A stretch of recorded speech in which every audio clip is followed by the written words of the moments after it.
সন্তানকে দ্বীনি শিক্ষায় শিক্ষিত করতে হবে। সন্তানের সময়গুলোকে দ্বীনি কাজে যদি ব্যয় না করান, এই সন্তান ক্ষতিগ্রস্ত হবে, আপনিও ক্ষতিগ্রস্ত হবেন। সন্তানকে দ্বীন শিখান। আমরা সন্তানকে কি শিখাচ্ছি? সন্তান গিয়ে স্যারের কাছে পড়ছে, শরীয়তে অজগরটি আসছে তেরে, অজগর তেরে আসুক, এই তেরে আসার কথা বলে ছোট বাচ্চার মাথার ভিতরে আপনি কেন ভয় ঢুকাচ্ছেন? এই সন্তানকে শিক্ষা দিন, শরীয়তে অজু করে নামাজ পড়ি। সন্তান একদিকে বাক্য রচনা শিখবে, আরেকদিকে সে ইসলাম শিখবে।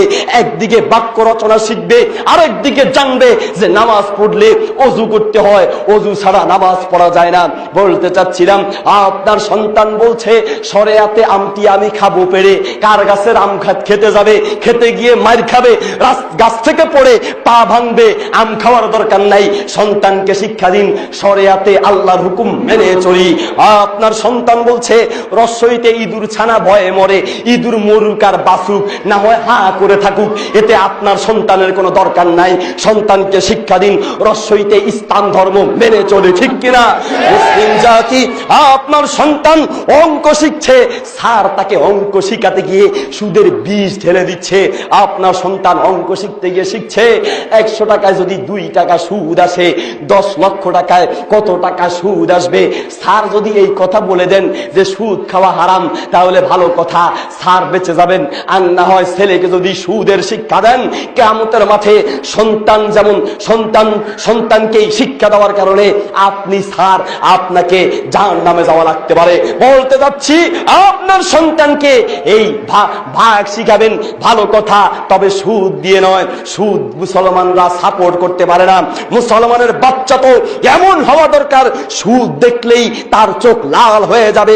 সুদকে ঘৃণা করা মুসলমানদের রক্তের সাথে মিশে আছে। মুসলমানের বাচ্চা, ইমানদার কোন মুমিন ব্যক্তি সুদকে সাপোর্ট করতে পারে না। কারণ মুহাম্মদুর রাসূলুল্লাহ সাল্লাল্লাহু আলাইহি ওয়াসাল্লাম বলেছেন, মিশকাতুল মাসাবিহের 244 নম্বর পৃষ্ঠায়, আর রিবা 70 জুজআন আইসারুহা আইয়ানকিহার রাজুলু উম্মাহু। কোন ব্যক্তি তার মায়ের সঙ্গে জিনা করলে যেই পাপ হয়, সুদের 70টা পাপ রয়েছে। একেবারে সহজ ছোট পাপ হলো মায়ের সাথে জিনা করলে যেই পাপ হয়, একেবারে ছোট পাপ হলো মায়ের সাথে জিনা করার পাপ।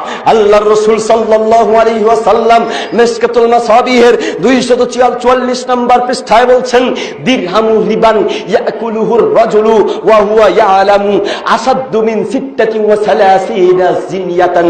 শোনো, কোন ব্যক্তি 36 বার জিনা করলে যেই পাপ হয়, 1 দিরহাম সুদ খেলে, 1 টাকা সুদ খেলে, 1 দিরহাম সুদ খেলে, 136 বার জিনা করলে যেই পাপ হয়, 1 টাকা 1 দিরহাম সুদ খাওয়ার কারণে সেই পরিমাণ পাপ হয়। বলতে চাচ্ছি, সুদ দেখলেই মুসলমানের বাচ্চা ঘৃণা করবে, এটাই মুসলমানের ইতিহাস হওয়া দরকার। মুহাম্মদুর রাসূলুল্লাহ সাল্লাল্লাহু আলাইহি ওয়াসাল্লাম বলেছেন, মিশকাতুল মাসাবিহের 246 নম্বর পৃষ্ঠায়, লানা রাসূলুল্লাহি আকিলার রিবা ওয়া মুকিলাহু ওয়া কাতিবাহু। মুসলমান শোনো, যেই ব্যক্তি সুদ খায়, যে ব্যক্তি সুদ দেয়, ওয়া কাতিবাহু, যে ব্যক্তি সুদের অঙ্ক লেখে, যে ব্যক্তি সুদের হিসাব লেখে, প্রত্যেকটা ওয়াহুম ওয়াসাহিদাইহি, যারা সুদের সাক্ষী হয়, ওয়াহুম সাওয়াউন, প্রত্যেকের উপরে আল্লাহর গজব পড়বে, প্রত্যেকেই সমান। বলতে চাচ্ছি, ওয়ামান কাতাবাহু ওয়া কাতিবাহু, যে ব্যক্তি সুদের অঙ্ক লেখে, ওই ব্যক্তির উপরে আল্লাহর গজব পড়বে। আপনার সন্তান কি করে সুদের অঙ্ক শিখতে পারে? বলে, হুজুর ভাগ শিখবে না?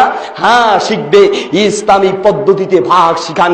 আপনার সন্তান শিখবে 100 টাকায় যদি 2.5 টাকা যাকাত আসে, আবার বলছি সুদ নয়, যাকাত। 100 টাকায় যদি 2.5 টাকা যাকাত আসে, 10 লক্ষ টাকায় কত টাকা যাকাত আসে? বাবা তুমি একটু হিসাব করে বলো তো দেখি। সন্তান একদিকে ভাগ করা শিখবে, আর একদিকে ইসলাম শিখবে।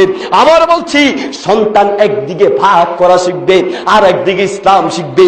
এটাই মুসলমানদের শিক্ষা হওয়া দরকার। আপনার সন্তানকে চুরির শিক্ষা দিবেন না, সুদের শিক্ষা দিবেন না, চোরের শিক্ষা দিবেন না।